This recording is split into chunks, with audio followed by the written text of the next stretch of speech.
Hello, I'm sorry, I'm just taking out this light. Hello, guys, hello. Welcome to my live reading of About Harry.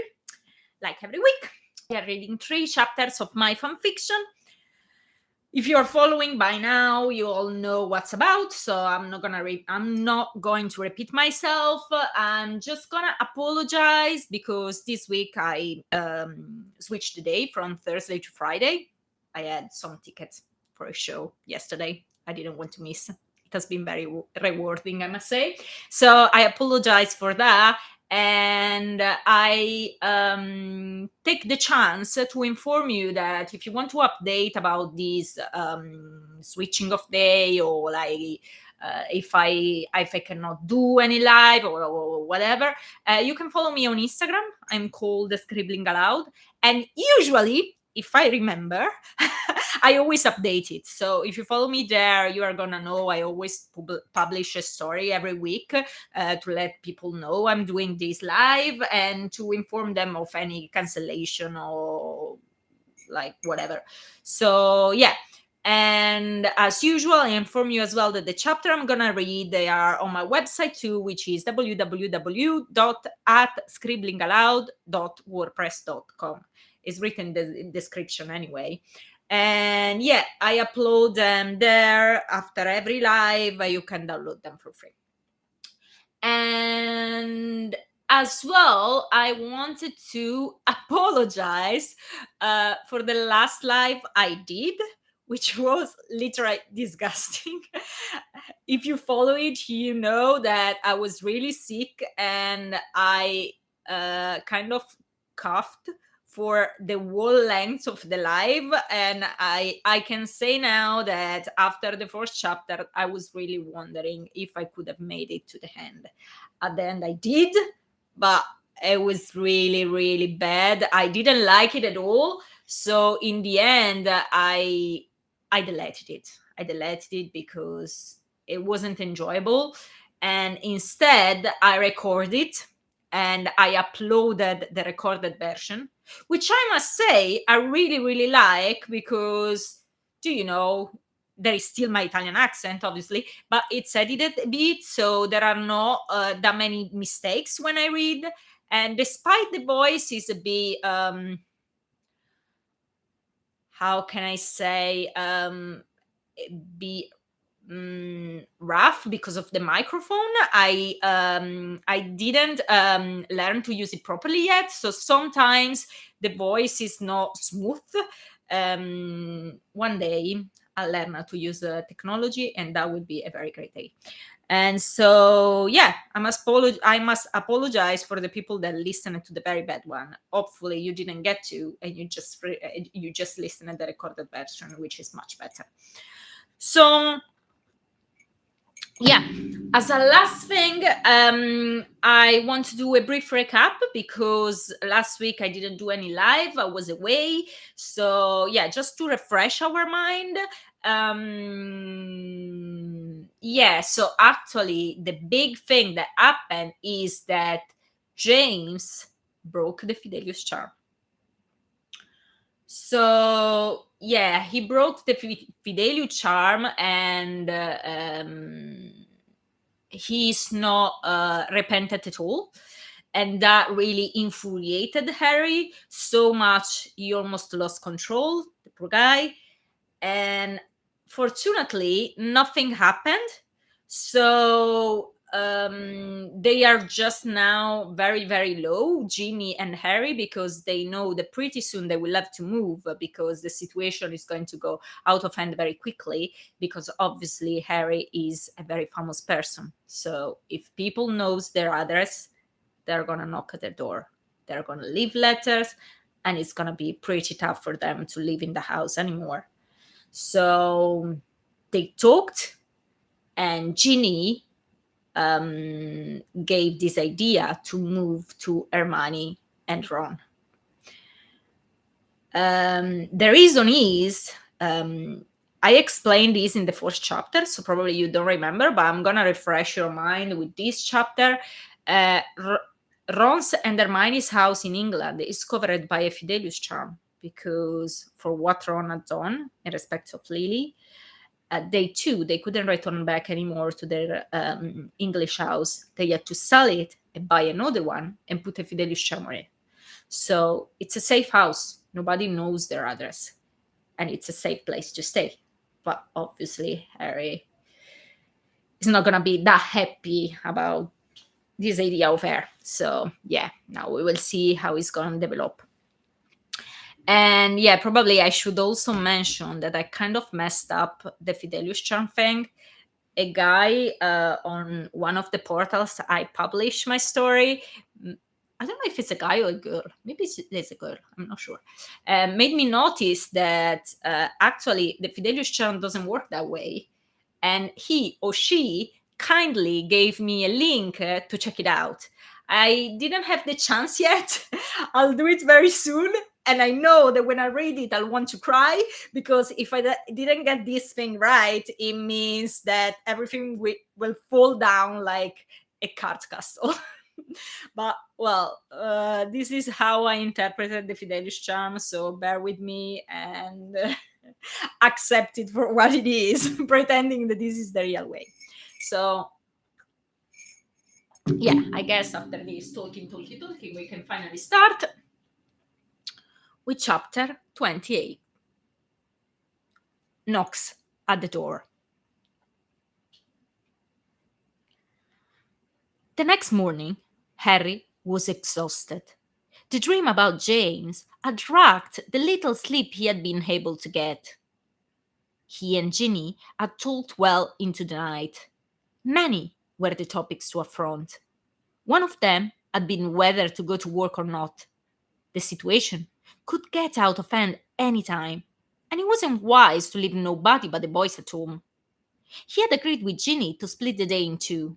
He would have gone in the morning, and she in the afternoon, so not to leave the house uncovered. In case it was needed, they would have contacted each other at work through the fire, borrowing the work towels. There was only one in each location that was aware of the address. To have update. Going down for breakfast, he found 2 letters on the windowsill from unknown senders. It was already started.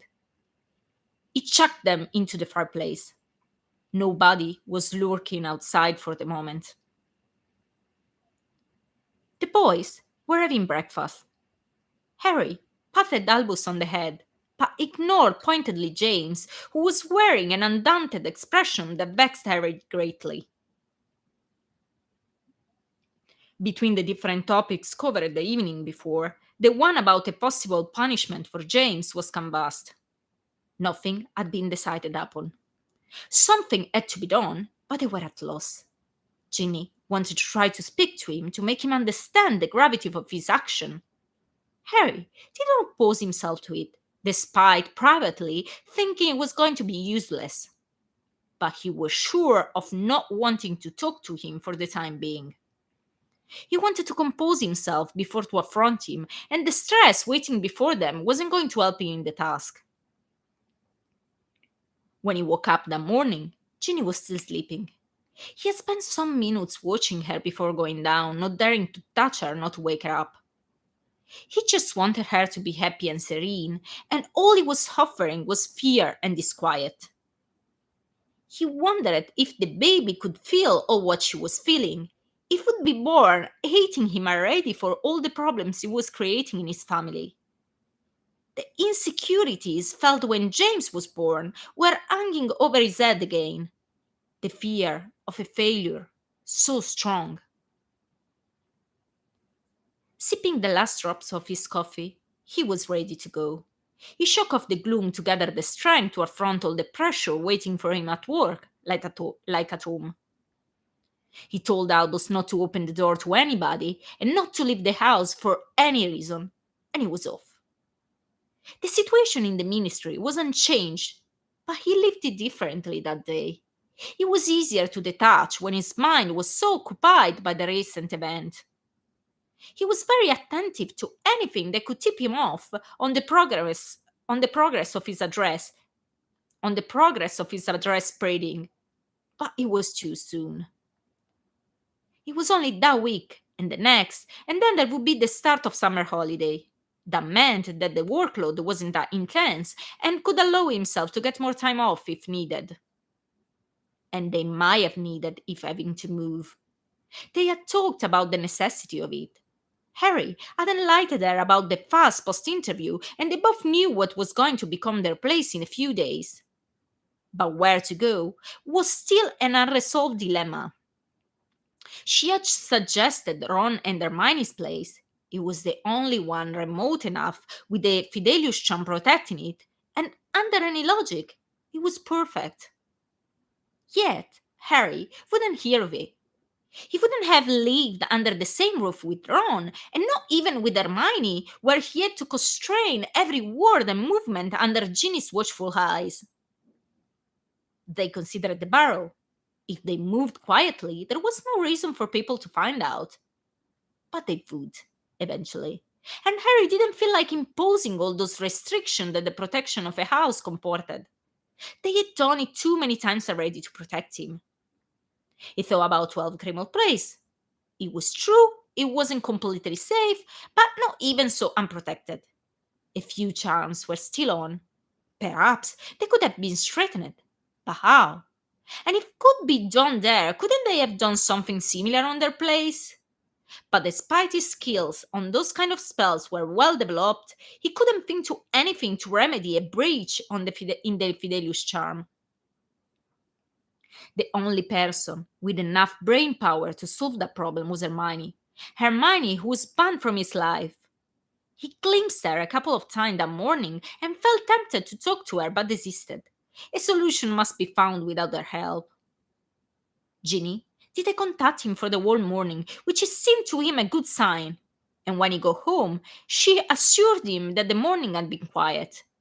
Few owls delivered letters, but that was pretty much it. She looked a bit careworn, and Harry tried to convince her not to go to work. He feared for her health and for the babies.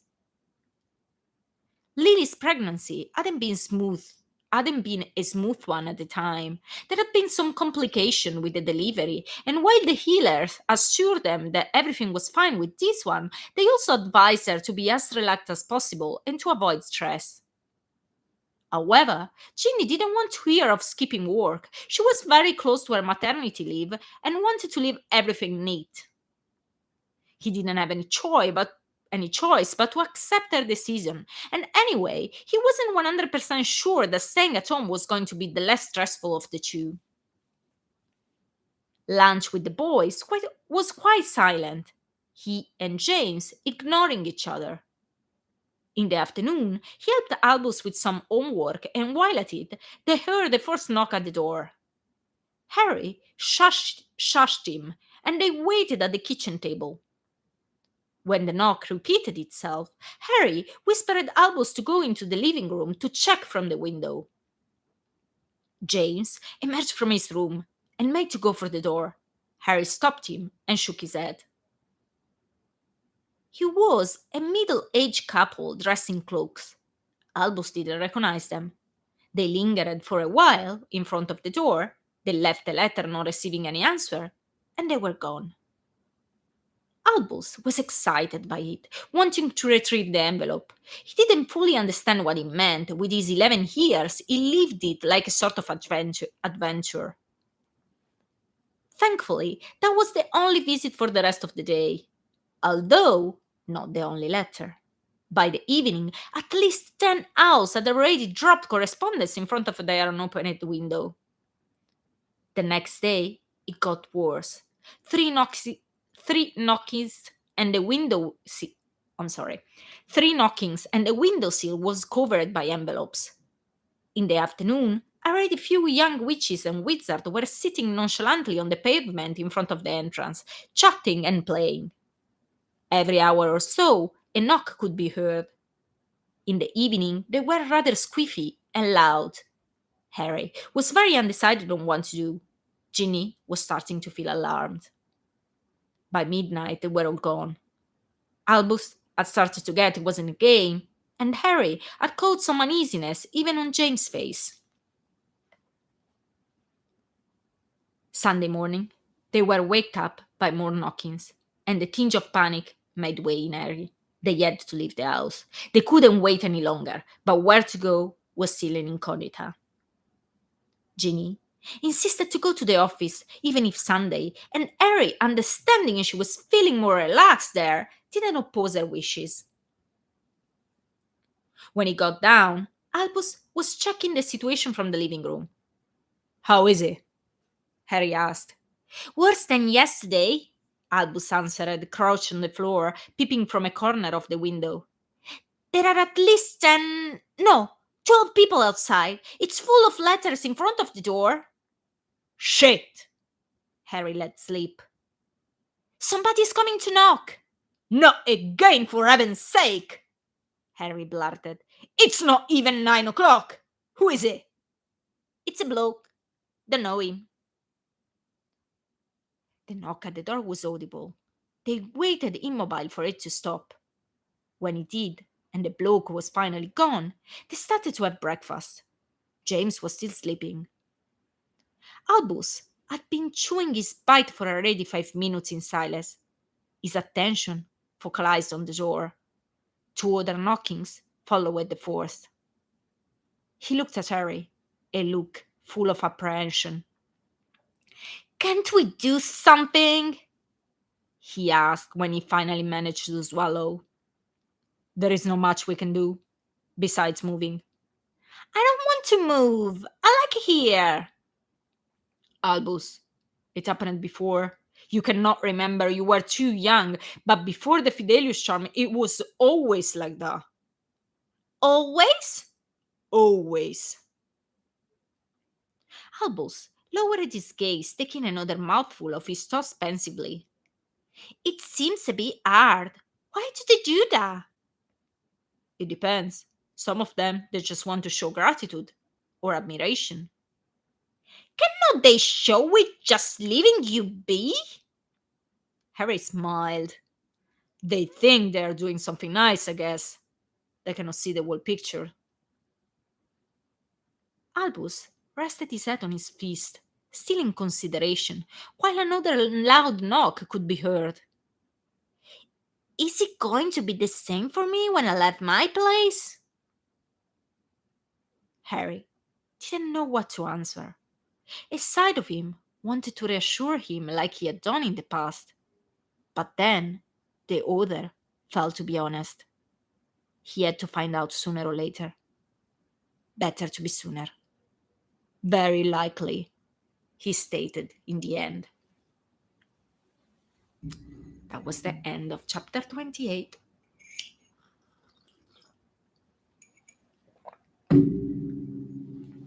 Let's carry on straight away with chapter 29, which is called, sorry, I'm having some back pain, so I do this strange movement. Chapter 29 is called The Plan, and in this chapter, which I really really like, there is going to be Regina again, a character I really love, and there is going to be also a little quarrel in the family, which I find very amusing. At least I had a lot of fun writing it. So let's go.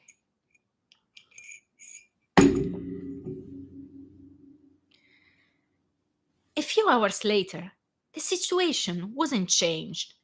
James was still closed in his room, and Albus had taken again his position on the corner of the window.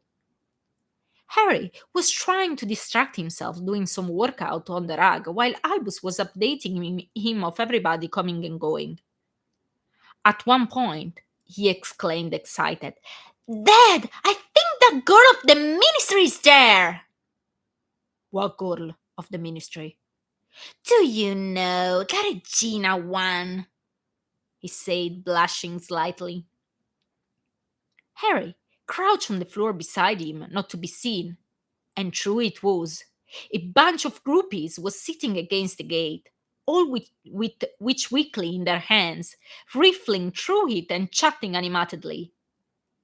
In the center, like a queen bee, there was Regina. They hadn't knocked at the door. Surely Regina had forbidden it. She actually had a scowling expression, eyeing an old witch who had just knocked and was retreating disappointed. She knew he valued his privacy. Slowly, an idea started to form in Harry's mind.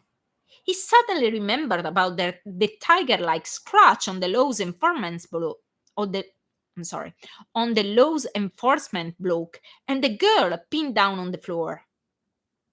Perhaps she could help him somehow.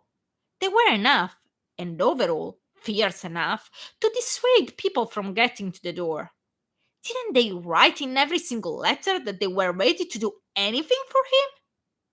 Well, the moment to be useful had finally arrived. But how to talk to Regina?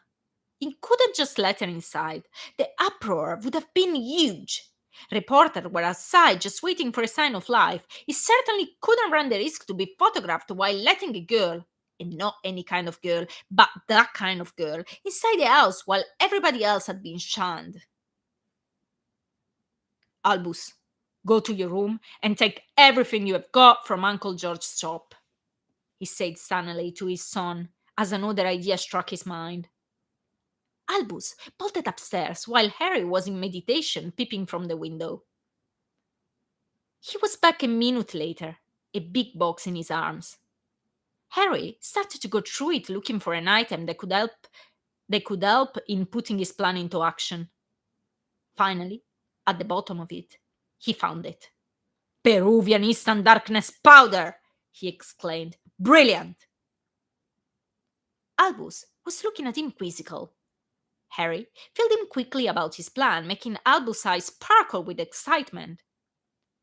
5 minutes later, they were right in front of the door. Everything had to be swift, especially because no muggle had to spot anything. They were already, as it was, drawing attention with all those people gathering in front of the door. Albus was ready under the cloak he had retrieved from James' trunk under the stairs. Harry had tied the rope around his waist, and he was keeping the other side in his hand.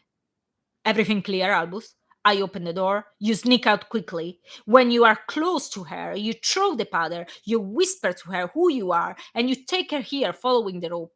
You won't see a thing once you let the powder down, so you must be careful. I'm ready! A steadfast voice came from nowhere. Checking that the way was clear, he said, Okay, then go. He opened the door silently, just enough to let him pass, and half closed it behind him.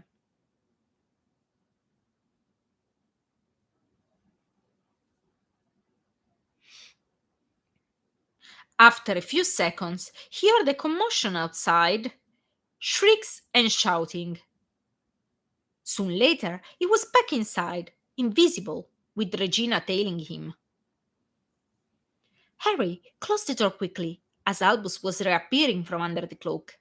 Nice one, Harry said, grinning and patting his shoulder. Now, go to your room.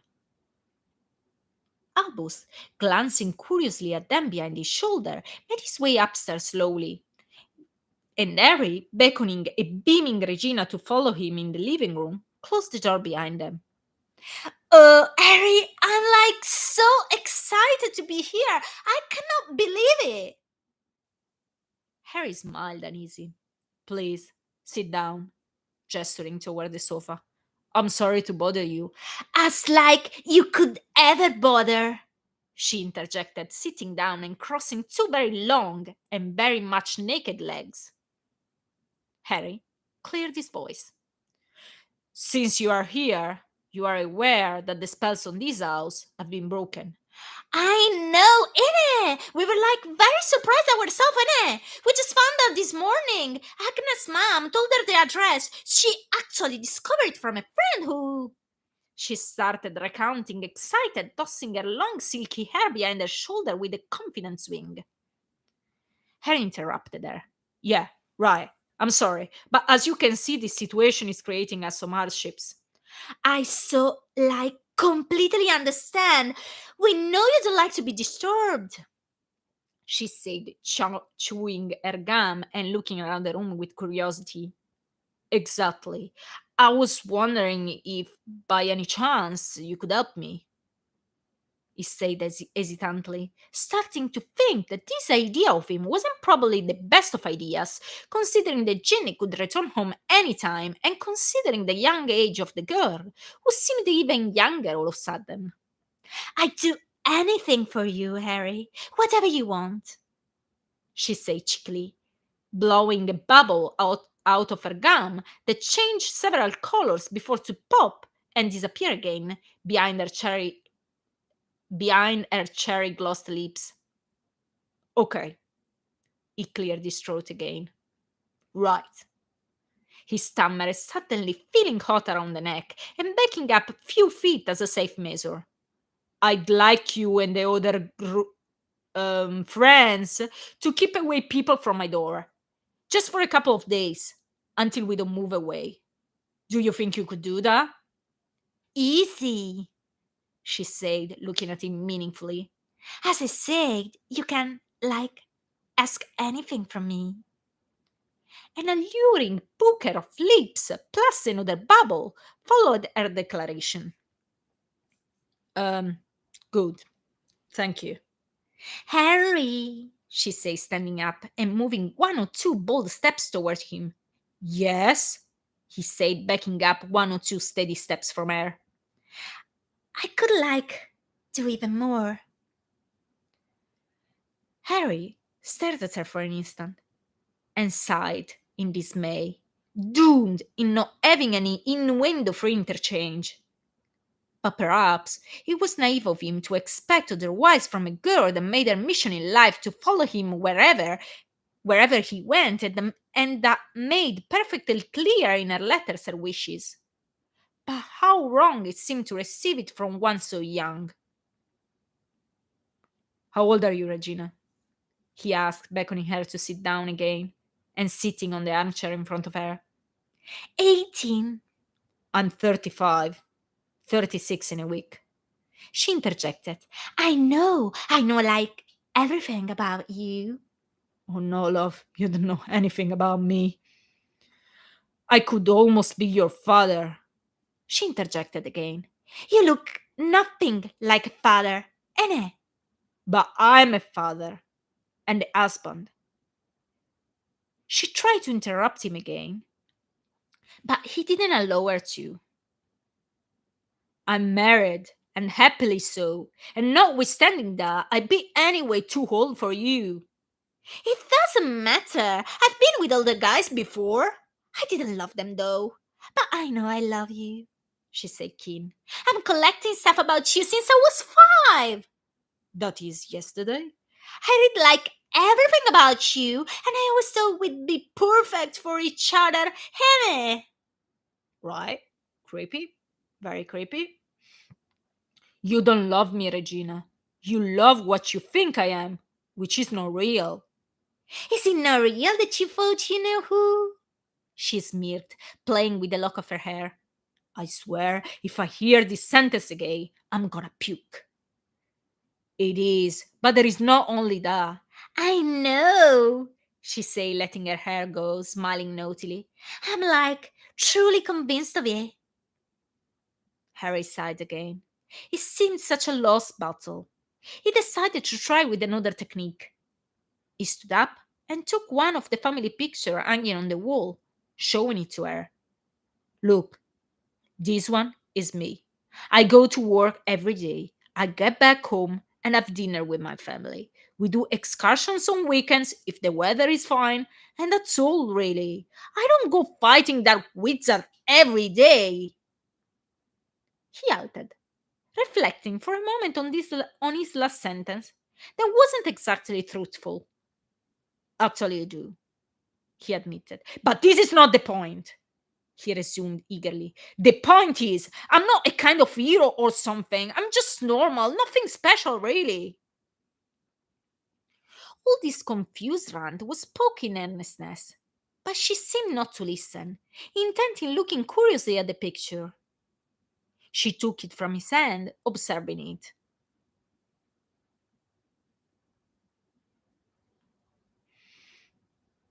Pointing at the freckly Lily sticking out playfully her tongue at the camera, she said, "This was your daughter, innit? The one who died."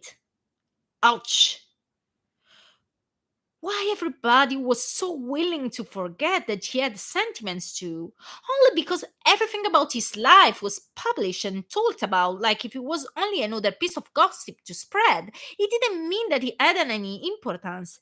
People were prone to forget they sprang for something personal, and sometimes, like in this case, very painful, as though he was only an immaterial creature without wishes or feelings that existed with the only purpose to entertain the magical community.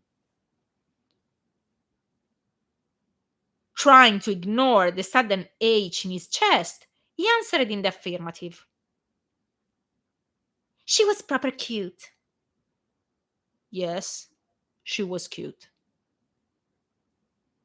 She gave him back the picture, but seeing his expression, faltered. "I'm sorry," she said contrite, and perhaps only at that moment she grasped the notion that it was actually a person, like any other.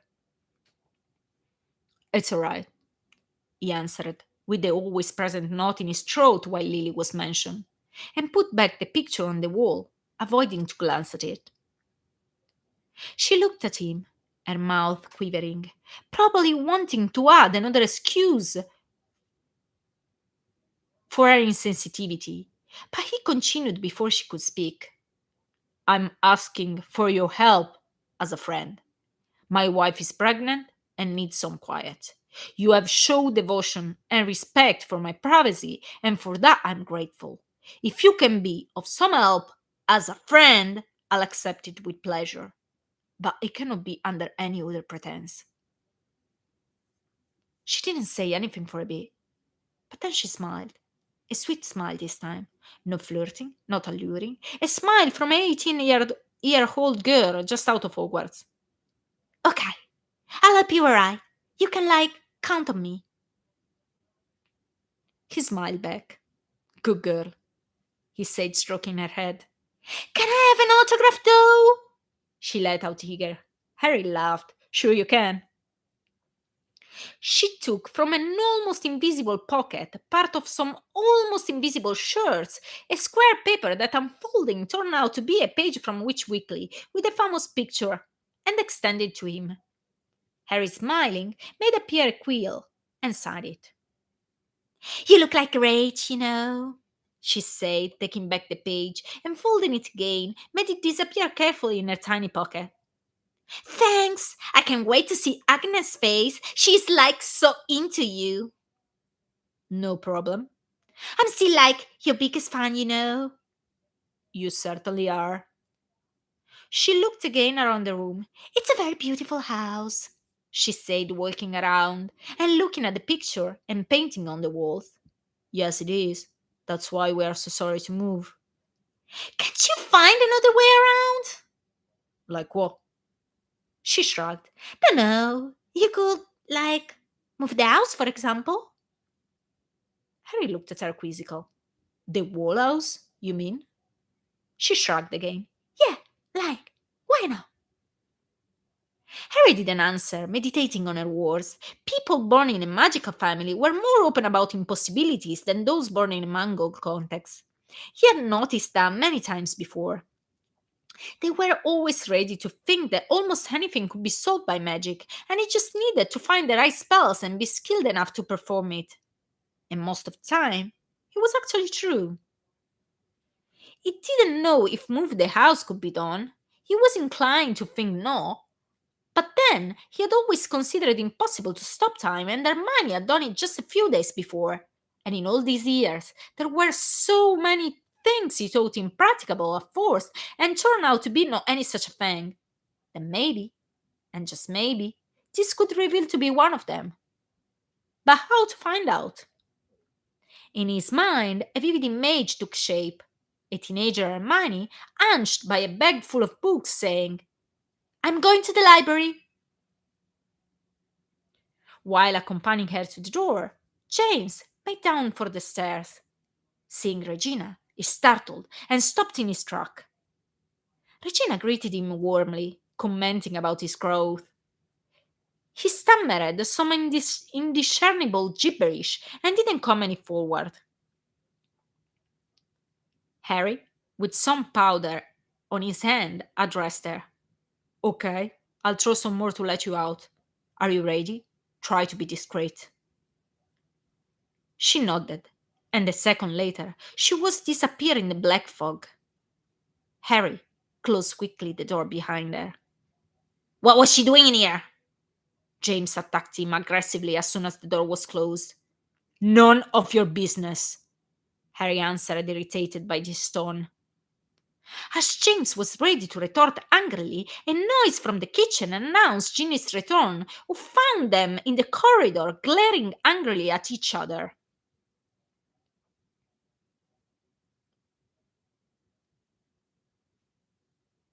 What now? Ignoring what she had done, not sure of her approbation.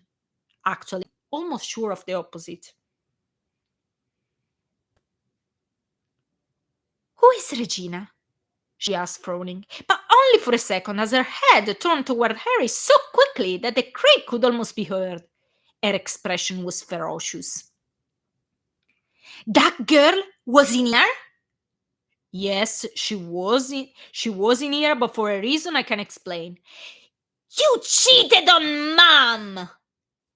James bellowed outraged. For heaven's sake, I didn't cheat on anybody. You did! I didn't. Look, James, go to your room. Why was the girl in here? Jean interjected, fulminating Harry as James was answering him. I don't go anywhere. Albus, attracted by the commotion, came down the stair. What's going on? Dad cheated on Mom with Regina. I didn't, Harry repeated, exasperated. He didn't! Albus blurted out, indignant. He did, James affirmed, belligerent. Bloody hell, James, would you stop this nonsense? Silence!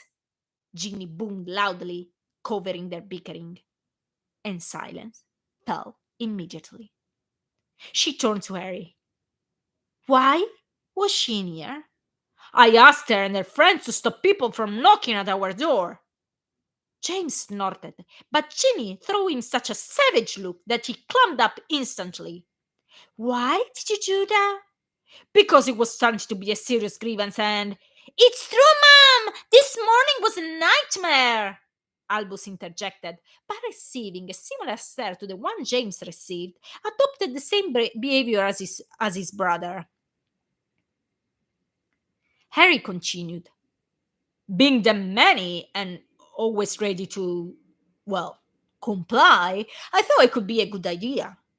If you believe him, James murmured darkly. James, what in the name of God are you thinking? Harry exploded while Albus sprinted up. He's telling the truth. I know it's the truth. How do you know? James retorted. You don't know anything. I do. Silence! Ginny shouted again. In the kitchen, everybody! She ordered. They preceded her meekly, shouting each other murderous glare. Sit down! She ordered them. They took each a chair in a complete mutism. Don't you think it's hazardous to let one of those teenage girls in here? She asked, turning to Harry with an expression that made one understand that the question is not as much as a question but a sound affirmation in full form. Nobody so. Albus, help me. You ask Albus to help you in this? She interrupted furiously. I'm digging myself a tiny cozy grave. Ma'am, it wasn't anything bad. We used the Peruvian powder. Did you use church merchandise to do that? She eased, looking now to both reprovingly. Simultaneously, they lowered their gaze. I'm sure it cheated on you, Mom, James said, springing up. He didn't! Albus interjected, thrusting his elbow in James' ribs. Hush! Ginny exploded again. James, sit down! And as he was taking back his sitting position, glowering to Albus, she continued, "Why do you say that?" "Oh, come on! Did you see her?" he blurted out, mimicking with his hand a huge bulge on his chest. "What's that supposed to mean?" Harry burst out in outrage. "She's 4 years older than you, James. Do you realize of what you are accusing me of? Do you seriously think I do something like that in here with an 18-year-old girl, with an 18-year-old girl, and with you in the house?" "They just talked. She wanted to, but he didn't," Albus burst out, sprinting up from his chair. Harry looked at him inquiringly. "How do you know?" "Did she want to do what?" Ginny asked to Albus at the same time. Albus stood with his mouth half open a few seconds, and then sat down without adding another word. "Albus, how do you know?" Harry asked again, while Ginny was asking again. "Did she want to do what?" Albus gazed on his knees, extracted from his pocket a pinkish string, and left it on the table sheepishly. "Extendable ears." "You eavesdropped?" Harry bellowed, and it was his turn now to stand up, towering on Albus, who was trying to halve his size, crouching on the chair. Ginny shot him a patronizing look, as to say, "A bit rich coming from you?" surely referring to his eavesdropping on James, to which he replied with an offended one as to answer, "He's my son, it's different." While this silent conversation was happening between them, Harry suddenly realized that it was literally that silent. No sound was coming from the outside. No knocking of any kind had disturbed their quarrel. He strained his ear, but couldn't hear a thing. He beckoned the other to follow and went to the living room, crouching down on the floor, peeping outside the window. Straight away, everybody imitated him.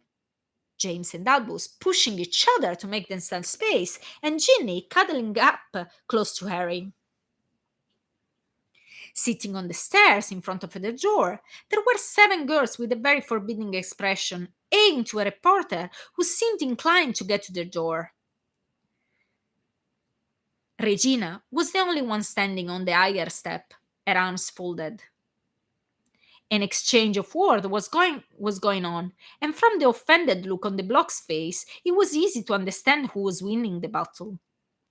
"They look quite scary," Albus said, awestruck. "It seems to work after all." Ginny patted Harry's shoulder as to compliment him, backing away from the window. "Finally, we can have some quiet." "That's all? I fixed the situation egregiously, and that's all the merit I get? A pat on the shoulder? Not even a well done for coming out with this amazing plan?" "Harry, it could hardly have been called a good plan. A silly teenage girl in here! Seriously, sometimes I don't know what you're thinking of," she said, puffing and sitting on the sofa, stroking her tummy.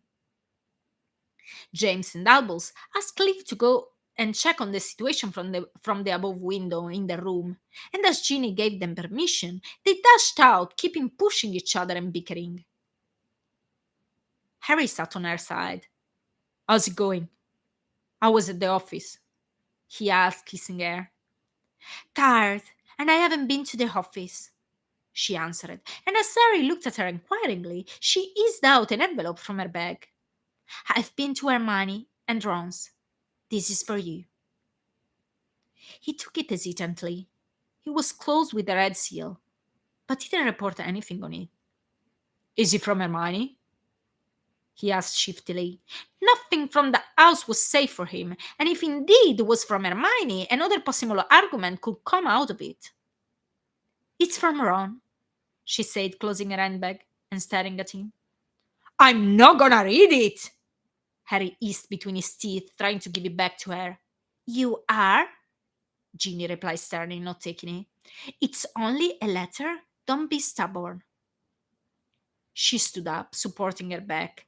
I'm going to take something to drink to those poor girls. They are doing us a great favor after all, and it's boiling hot outside.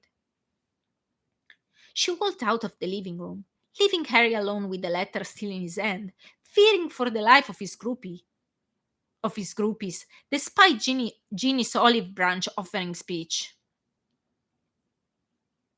Then he looked at the envelope, undecided for a few seconds, different feelings clashing. On one side, he didn't want anything to do with Ron and was very irritated by all this continuous interference to make him change his mind. On the other side, there was curiosity. What did you want to tell him? Apologize? Try to explain himself somehow? He was sure that nothing he had to tell could change his opinion and could only provoke him further. But the irresistible attraction of a closed letter is difficult to ignore. One must open it. And he did.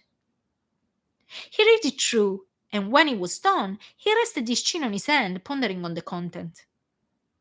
After some minutes lost in meditation, he walked to the window and peered outside to check how many groupies' lifeless bodies were adorning the front door.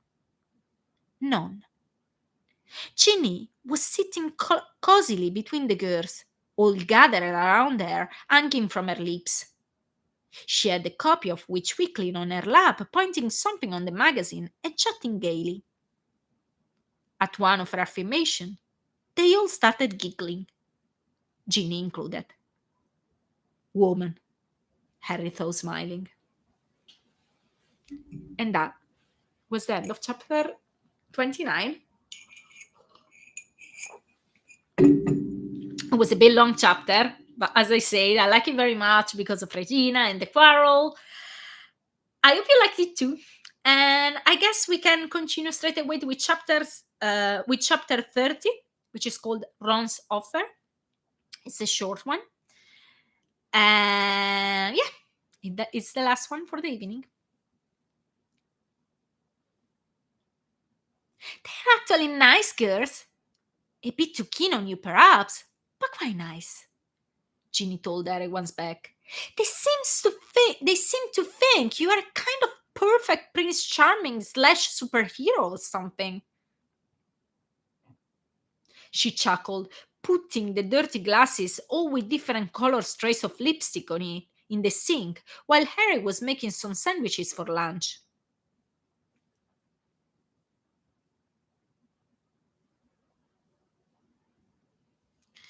Ginny had profited to get all the letters and presents from the outside.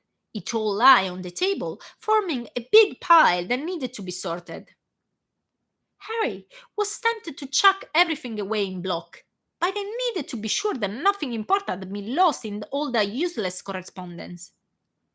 There were also many presents for the oncoming child, but they were reluctant in keeping them for fear that some spells could have been put on them. Of course, Harry could check, but it seemed kind of spooky to accept and use things from an unknown provenance. Why? Am I not? Harry answered playfully while spreading the bread with some butter.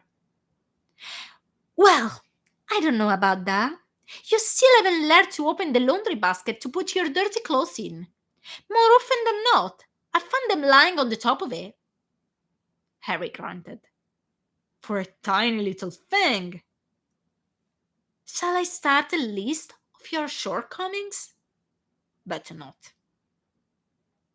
Anyway, you wouldn't believe the question I've been asked, she continued cheerfully, going through the pile of letters on the table. I'm not sure I want to know, he answered distractedly, taking a bite of a sandwich and giving one to Ginny. I dodged most of them anyway. It didn't seem right to me to canvass certain topics with such a young girl, and overall about you. Quite right. Their imagination is already too vivid as it is. She looked at him hard. How do you know? When I learn to keep my big fat mouth shut. He muttered, frozen in the act of taking the sandwich to his mouth. She turned her attention back to the envelopes primly. Do you know what? I prefer not to know. Phew!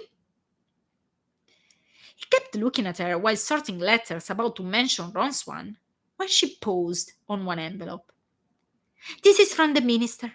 For you," she said, extending it to him. He took it, wondering what it could contain. The minister didn't write to him very often. But anyway, more often. But anyway, more often, I'm sorry, more often than he would have liked or deemed necessary, considering the other head of department seldomly received anything from him. As soon as he read the content, he started to curse loudly. "Soddy, soddy, and solid! I completely forgot!" Ginny startled. "You forgot about what?" "I've been invited for a dinner tonight for already a few weeks," he moaned, annoyed. "I don't wanna go." He was never pleasant. Usually, some international diplomats were invited, and always it was used as a bait to conclude business. Nobody cared whether he opened his mouth or not. Only his presence was required. He was as though be an animal in a zoo. He had to sit close to the minister and bear empty conversation and formalities while everybody would stare at him. Time to time, they would ask stupid or impertinent questions to which he ought to answer civilly, and when they were not silly or impertinent, they would beg for tales about Voldemort, and it was always distressing to bring back his memory to it. One more, there was always somebody that accosted him in an attempt to bribery. A most unpleasant business that was very difficult to unravel, risking, with a flat refuse, to offend or create scandal.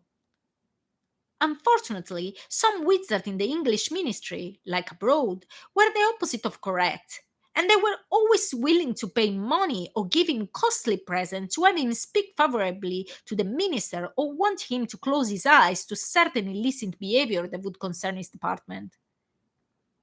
He was needed a lot of diplomacy and politeness to extricate oneself from those kinds of situations, and Harry hated it and considered the whole of it disgusting. It was always a real pain for him to attend such evenings, but it wasn't something he could avoid. He just could try to restrict the number. This was the first dinner after Lily's death, and he knew he must prepare his mind to heartful observation and meddling. "Shall I come?"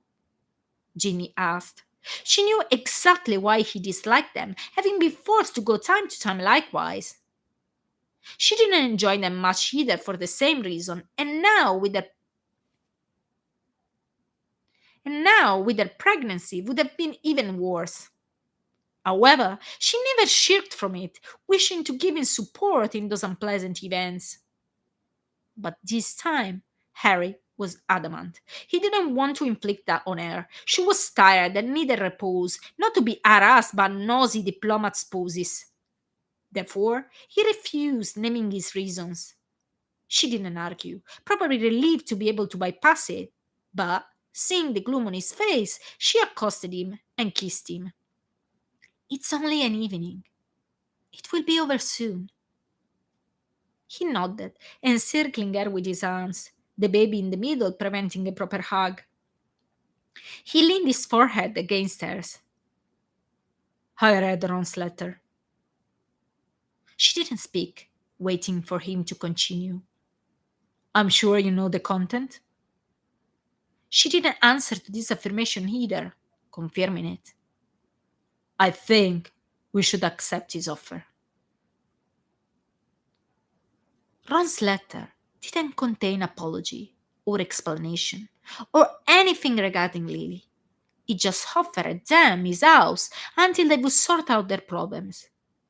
He was willing to move to the barrow until that time and leave them the complete use of it. Only in the last sentence he made a mention of their disagreement. "I'm not offering this in exchange of forgiveness. The fault remains, but give me the chance at least to try to make your life easier in this occasion, since I ruin it in another aspect." He had been undecided on what to do. He didn't want to feel indebted to him and wanted to spurn his attempts on any pacification. But his primary concern was for Ginny, who needed to be as tranquil as possible.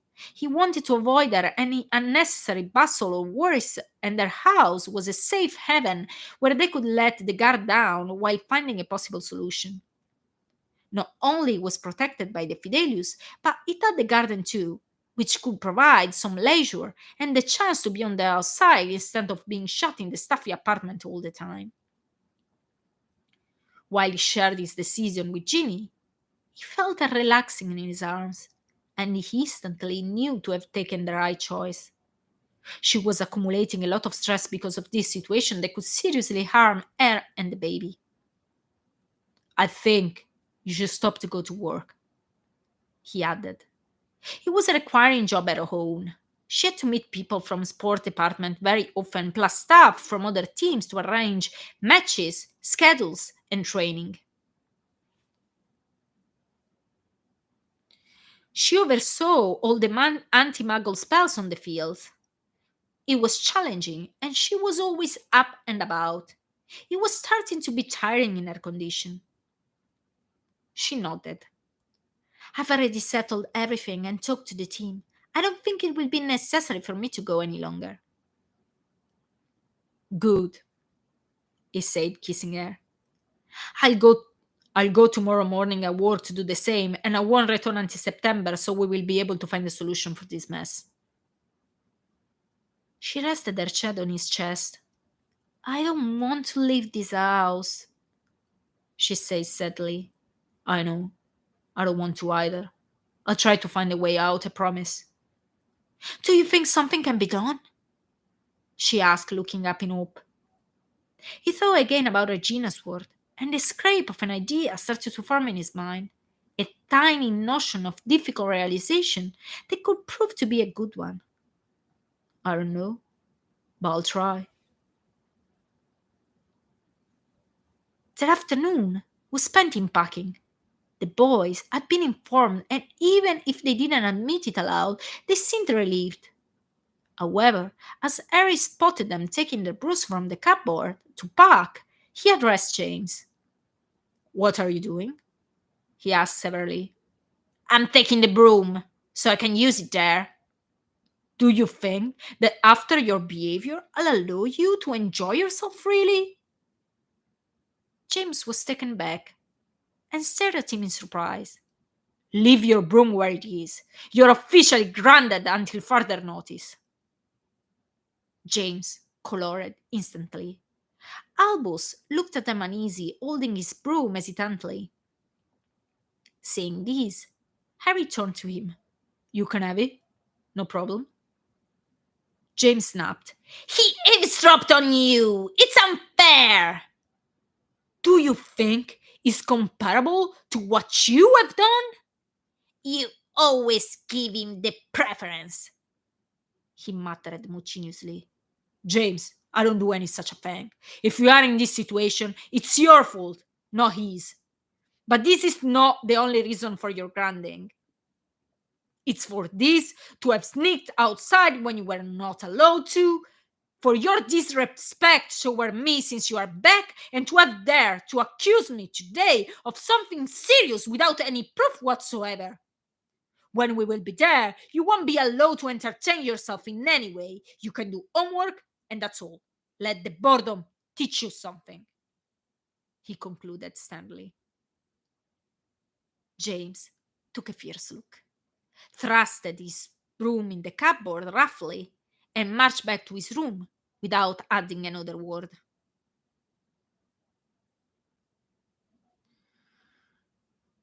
Harry turned his attention to Albus. Go and finish packing, he said kindly, stroking his head. Dad, I'm sorry I eavesdropped. It's all right. Don't worry about it. Just don't do it anymore.